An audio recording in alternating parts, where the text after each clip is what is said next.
let's look at it again. We had the battery, there's always some resistance, and then we have our inductor here. Right?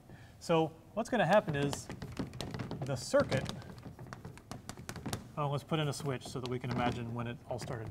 The circuit creates an EL. That's the potential, or that's the EMF induced into this thing that we're going to call the inductor, induced in the inductor. It's called a back EMF. When something creates a potential back against the potential that started the current to flow in the first place, that's a back EMF that opposes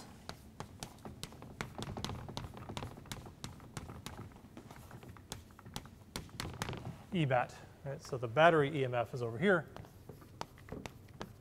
The battery EMF is what forces the current to flow, but then of course, according to Lenz's law, this thing pushes against the flow when you make a magnetic field, so this gets a potential going the other way.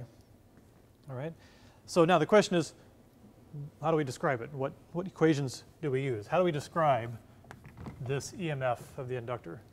Well, it's equal minus d phi b dt. That's from Faraday's law of induction. But we don't want to really describe a current or a circuit in terms of phi, right? So we say, but actually the area is constant. All right? So instead of trying to write an equation for what EL equals exactly, we could say, let's write a proportionality. So we could say the EMF through the inductor is proportional to dB dt. Right? So now we're just saying proportional. I can ditch the minus sign, and phi is b times a is constant, so it's really proportional to dB dt. So we could describe circuits that way. But nobody wants to keep up with a magnetic field inside their circuit. Right? That's not something we think of when we do a circuit. But the geometry is constant.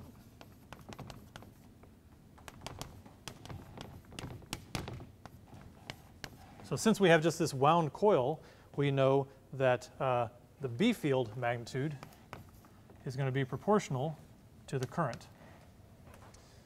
So if we know the B field is proportional to the current, then here's what we want to do, is we want to notice then that the EMF induced in this little thing is proportional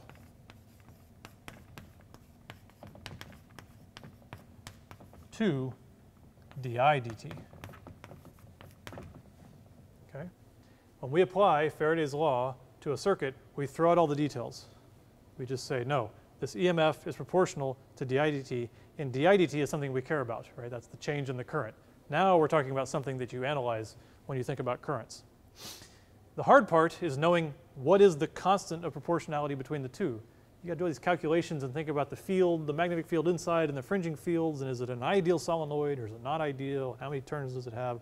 Blah, blah, blah. So you don't deal with that. When you're doing circuits, you just say, here it is. EL is defined as minus, we'll put the minus sign back in because it's always minus L di dt.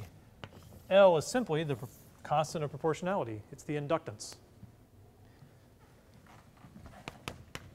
of the little coil. So when you buy an inductor and put it in a circuit, they tell you what its inductance is. And there's two ways they could have figured out its inductance. They might have done a bunch of simulations of exactly what the field is doing and all the materials and all this stuff, or more likely, they just measure it. Right? So we don't actually know the exact field configuration around an inductor. We just know EL is proportional to the di dt, and that's the constant of proportionality. We rarely actually calculate the inductance for some inductor. It would be too complicated. We just know that we will get an inductance if we wrap the wire, usually around some certain material in the core.